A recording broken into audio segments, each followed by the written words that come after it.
రిషి ఆఫీస్కు వెళ్ళడానికి రెడీ అవుతూ ఉంటాడు. బయటకు వెళ్ళాలి అంటే శృతి రూమ్ దాటుకొని వెళ్ళాలి. శృతిని చూడకుండా వెళ్ళాలి అని అనుకుంటూ బయటకు వస్తాడు. శృతి రూమ్ డోర్ వేసి ఉంటుంది. ఓ ఇంకా లేచినట్టు లేదు అంటూ ఆఫీస్కి వెళ్ళిపోతాడు. అలా 2 డేస్ రిషి శృతిని అవాయిడ్ చేస్తూ ఉంటాడు. ఆ రోజు సండే కావడంతో రిషి కొంచెం లేట్గా లేస్తాడు. బాల్కనీలోకి వచ్చి నడుం వాలుస్తూ అలా గార్డెన్ వైపు చూస్తాడు. శృతి గార్డెన్లో పింక్ కలర్ గులాబీ చెట్లను నాటుతూ ఉంటుంది. రాణి, శృతమ్మ, మీకు ఈ రంగు గులాబీ పువ్వులు అంటే ఇష్టమా అని అడుగుతుంది.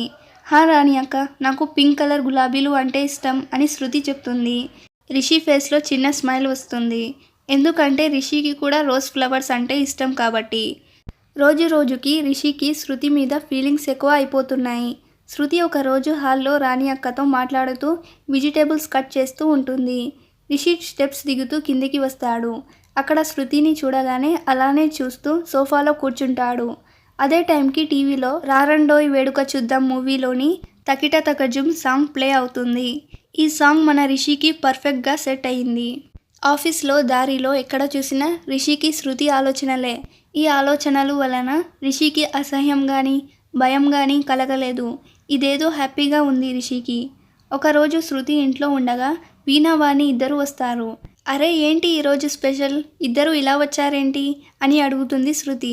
వాణి, అక్క అక్క ఈరోజు మా బర్త్డే తీసుకో అని అంటుంది. శృతి, ఓహో happy birthday to you both అని ఇద్దరికి విష్ చేస్తుంది. అప్పుడు వీణా, ఒట్టి విషెసేనా, గిఫ్ట్ ఇవ్వవా అని అడుగుతుంది. అందుకు శృతి, ఎందుకు ఇవ్వను, చెప్పండి ఏం కావాలి అని అడుగుతుంది. అప్పుడు వాణి, మరి ఏమో మా ఫేవరెట్ ఐస్ క్రీమ్ పార్లర్కి తీసుకెళ్తావా అని అడుగుతుంది. ఎందుకు తీసుకెళ్ళదు, ఖచ్చితంగా తీసుకెళ్తుంది అంటూ అనసూయమ్మ లోపల నుంచి బయటకు వస్తూ అంటుంది. బామ్మను చూడగానే పిల్లలు ఇద్దరు కాళ్లకు నమస్కారం చేస్తారు.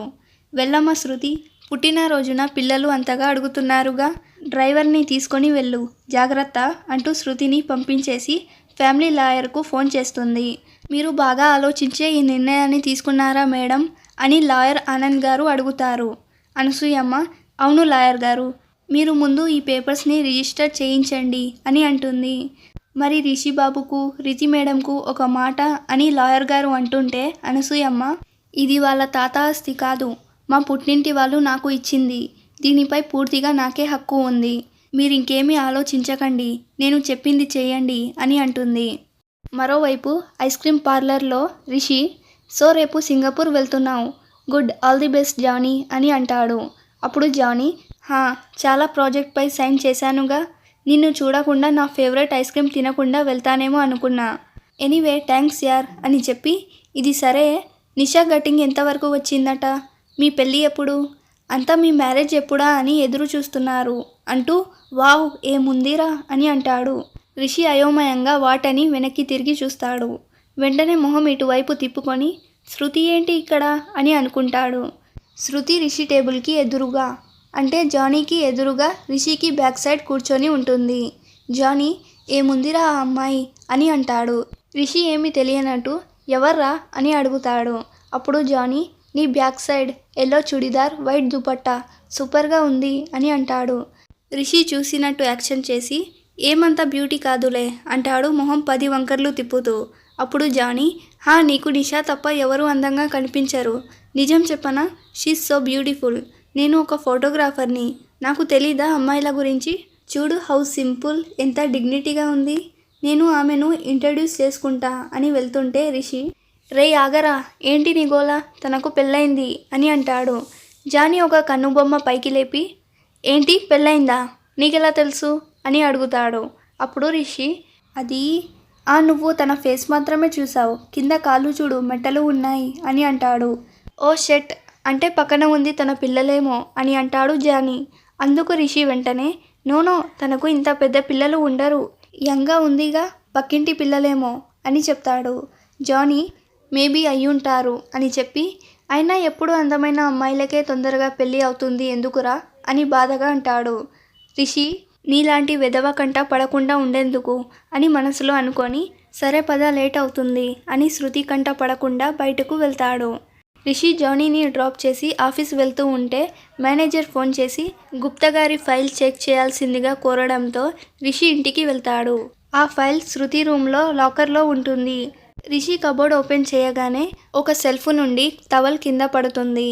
రిషి తన ఫైల్ తీసుకొని కింద పడిన టవల్ పెట్టబోతుంటే ఒక ఆల్బమ్ కనిపిస్తుంది. ఆ ఆల్బమ్ శృతిది. రిషి ఆ ఆల్బమ్ను తీసుకొని ఓపెన్ చేసి, వావ్, శృతి ఇంత క్యూట్గా ఉంది ప్రతి ఫోటోలో. వాళ్ళ నాన్నతో ఉంది. అండ్ శృతి మోడర్న్ డ్రెస్లు కూడా వేస్తుందా? వావ్, హౌ బ్యూటిఫుల్ అంటూ ఒక ఫోటో తీసుకొని తన రూమ్కి వెళ్ళిపోతాడు. నెక్స్ట్ డే మార్నింగ్ రిషి లే, టైం చూడండి రిషి అని అంటుంది. ఏంటి ఇంత పొద్దున్నే అంటూ శృతి వైపు చూసి రిషి షాక్తో, శృతి నువ్వా అని అడుగుతాడు. శృతి, నేనే. నేను మీకు కాఫీ ఇవ్వకూడదా అని అడుగుతుంది. రిషి, నో అది కాదు, నా మీద నీకు కోపం లేదా అని అడుగుతాడు. అప్పుడు శృతి, కోపం ఎందుకు? అయినా ఏంటి రిషి ఇది? నేను నీ వైఫ్ని, కాఫీ ఇచ్చే హక్కు కూడా లేదా నాకు? లేండి అని అంటుంది. లేస్తున్నా అంటూ ఉలిక్కిపడి లేస్తాడు రిషి. చుట్టూ చూస్తూ, ఓ కళ ఇది, ఎంత బాగుంది అని అనుకుంటాడు. శృతి టిఫిన్ చేస్తూ ఉంటుంది. రిషి కూడా డైనింగ్ టేబుల్ వద్దకు వచ్చి శృతితో మాట్లాడడానికి ట్రై చేస్తాడు. కానీ శృతి రిషి వైపు చూడకుండా టిఫిన్ చేస్తూ ఉంటుంది. ఇంతలో రిషికి నిషా ఫోన్ చేస్తుంది. శృతి వినాలని అదే పనిగా, హాయ్ డార్లింగ్, ఎలా ఉన్నావు? ఐ మిస్ యూ ఎలాట్ అని అంటాడు. శృతి మాత్రం ఏం పట్టించుకోకుండా అక్కడి నుంచి వెళ్ళిపోతుంది. శృతి అలా వెళ్ళిపోవడంతో రిషికి ఎక్కడో మండి మనసులో, అరే ఏంటి అసలు అలా వెళ్ళిపోయింది? తనకు అసలు ఫీలింగ్సే లేవా? ఎందుకుంటాయి? మేబీ డబ్బు విషయం అయితే ఇంట్రెస్ట్ ఉండొచ్చు అని అనుకుంటాడు. అవతల నిషా ఫోన్లో, వాట్ రిషి బేబీ, నన్ను డార్లింగ్ అన్నావా? నిజమేనా అని సంతోషపడిపోతుంది. రిషి, నిషా నేను బిజీగా ఉన్నాను, మళ్ళీ కాల్ చేస్తా, ఫోన్ పెట్టేయి అని అదే ఫ్రస్ట్రేషన్లో ఆఫీస్ వెళ్ళిపోతాడు. ఆఫీస్లో వెళ్ళగానే మేనేజర్, సార్ ఈరోజు ఉదయం మన సురేష్ భార్య డెలివరీ అయిందంట, నేను వెళ్ళి మాట్లాడి వస్తా అని అంటాడు. రిషి, మన ఫైనాన్స్ డిపార్ట్మెంట్ సురేష్ కదా? ఆ సురేష్ ఆఫీస్ పని మీద నేపాల్ వెళ్ళాడుగా? ముందే చెప్పాడు తన వైఫ్ డెలివరీ దగ్గరలోనే ఉందని. నా కోసం వెళ్ళాడు. ఓకే, నువ్వు వెళ్ళొద్దు, నా ఎంప్లాయీస్ బాధ్యత నాది, నేనే వెళ్ళి పలకరించి వస్తా అని అంటాడు. శృతి వీణ వాణిలతో కలిసి వాళ్ళ స్కూల్కి వెళ్తుంది. మీ స్కూల్ చాలా బాగుంది వాణి అని అంటుంది. వీణ, మరి మ్యాజిక్ క్లాస్ అక్క, అది ఎలా ఉంది అని అడుగుతుంది. శృతి, అది కూడా చాలా బాగుంది, మరి నేను వెళ్ళనా అని చెప్తుంది. వీణవాణి ఓకే బాయ్ అక్క అని అంటారు. శృతి అలా నడుచుకుంటూ వెళ్తూ ఉంటుంది. ఇంతలో శృతమ్మ అని పిలుపు వినిపిస్తుంది. ఎవరా అని వెనక్కి తిరిగి చూస్తే రాధమ్మ ఆంటీ. ఆంటీ, మీరా, ఎలా ఉన్నారు అని అడుగుతుంది శృతి. రాధమ్మ, నేను బాగున్నాను, నువ్వేంటమ్మా ఇక్కడ అని అడుగుతుంది. శృతి, ఆంటీ పనుండి ఇలా వచ్చాను అని అంటుంది. అప్పుడు రాధమ్మ, అవునా, అయితే ఇక్కడే హాస్పిటల్లో నా కూతురు డెలివరీ అయింది, రాండమ్మ చూద్దురు అని అంటుంది. శృతి, అవునా, సరే పదండి ఆంటీ అని ఇద్దరు హాస్పిటల్కి వెళ్తారు. హాస్పిటల్లో శృతిని చూడగానే రాధమ్మ కూతురు, ఎలా ఉన్నావు శృతి అంటూ పలకరిస్తుంది. శృతి, నేను బాగున్నాను, వావ్, పాప చాలా క్యూట్గా ఉంది అంటూ పాపను చేతిలోకి తీసుకుంటుంది. రాధమ్మ, ఈ పాప మీరు పెట్టిన భిక్ష కదమ్మా అని అంటుంది. శృతి, అంత మాటలు ఎందుకు లేండి ఆంటీ అని అంటుంది. అమ్మ చెప్పింది నిజమేగా, మీరు అంకుల్ లేకుంటే నేను లేను, నేను లేకుంటే ఈ పాపే లేదు, మీ రుణం ఎప్పటికీ తీర్చుకోలేము, అందుకే పాపకు అంకుల్ పేరు కలిసి వచ్చేటట్టు శ్రీనిధి అని పేరు పెట్టాలని అనుకుంటున్నాము, మీ ఆశీర్వాదం కూడా ఉంటే బాగుంటుంది అని అంటుంది రాధమ్మ కూతురు. శృతి, శ్రీనిధి చాలా బాగుంది పేరు అంటూ ముద్దు పెట్టుకొని, నా బ్లెస్సింగ్స్ ఎప్పుడూ ఉంటాయి, మరి నేను వస్తాను ఆంటీ, ఇప్పుడే లేట్ అయింది అంటూ బయటకు వెళ్తుంది. అదే టైంకి రిషి కూడా హాస్పిటల్ వస్తాడు. రూమ్ నుండి బయటకు వస్తున్న శృతిని చూసి, శృతి ఏంటి ఇక్కడ అనుకుంటూ లోపలికి వెళ్తాడు. రిషిని చూడగానే రాధమ్మ నమస్కారం చేస్తూ, రండి బాబు అంటూ పలకరిస్తుంది. రిషి నమస్తే అంటూ తల్లి బిడ్డ క్షేమ సమాచారాలు అడిగి, మీకు ఎలాంటి ఇబ్బంది ఉన్నా ఆఫీస్కి ఫోన్ చేయండి, ఇక హాస్పిటల్ బిల్ కూడా పే చేశాను, పాప జాగ్రత్త అని చెప్పి, అవును, ఇంతకుముందు శృతిని ఇక్కడ చూసా, శృతి మీ రిలేటివా అని అడుగుతాడు. రాధమ్మ, మీకు శృతమ్మ తెలుసా బాబు అని అంటుంది. రిషి, అది సరే, ముందు మీరు చెప్పండి, తను మీ రిలేటివా అని అడుగుతాడు. అప్పుడు రాధమ్మ, అంతకన్నా ఎక్కువే బాబు, వాళ్ళ నాన్నగారు దేవుడు, మేము వాళ్ళ పక్కింట్లో ఉండేవాళ్ళము. నా కూతురికి క్యాన్సర్ ఉండి మాకు ఆ ట్రీట్మెంట్ చేయించడానికి అంత స్తోమత లేక ఇక చనిపోతుంది అని ఆశలే వదిలేసుకున్నాము. కానీ ఈ విషయం తెలిసిన శ్రీరామ్ గారు తన కూతురు కోసం కొన్న భూమిని మా కోసం అమ్మేశారు. ఇక శృతమ్మ తండ్రికి తగ్గ కూతురు తన పెళ్లి కోసం దాచిన డబ్బుని కూడా ఇచ్చేయమని చెప్పింది. వాళ్ళు నా కూతురు జీవితం నిలబెట్టారు. ప్రతిఫలంగా ఏమీ ఆశించలేదు అంటూ గతం ముగించింది. రిషి కార్ డ్రైవ్ చేస్తూ శృతి నిజంగా ఇంత మంచిదా? మొన్న రాణి అక్క విషయంలో కూడా ఎటువంటి తేడా చూపించలేదు. ఈరోజు వీళ్ళ విషయంలో కూడా. మరి నా విషయంలో ఎందుకు అలా చేసింది? ఓకే, తనను అడిగితే పోలా, కానీ ఎలా? ఫస్ట్ నుంచి తను నాకు ఏదో చెప్పాలని చూసింది. నేనే పట్టించుకోలేదు. ఇప్పుడు ఎలా అడగాలి అని అనుకుంటూ రిషి ఇంటికి చేరుకుంటాడు. శృతితో ఎలా మాట్లాడాలి అని ఆలోచిస్తూ శృతి రూమ్ దగ్గర కాసేపు నిల్చుంటాడు. ఎలా? నో, ఇప్పుడు కాదు, రేపు అడుగుతా అంటూ ముందుకు అడుగు వేస్తాడు. కిటికీ వద్దకు రాగానే అన్ఎక్స్పెక్టెడ్గా లోపలికి చూస్తాడు. అంతే, రిషి స్టన్ అయిపోతాడు. శృతి జాకెట్ బ్యాగ్కి బుక్స్ పెట్టుకుంటూ ఉంటుంది. అది చూసి రిషి మైండ్ బ్లాంక్ అయిపోయింది. రిషి ఎంత ట్రై చేసినా తన తల తిప్పుకోలేకపోతాడు.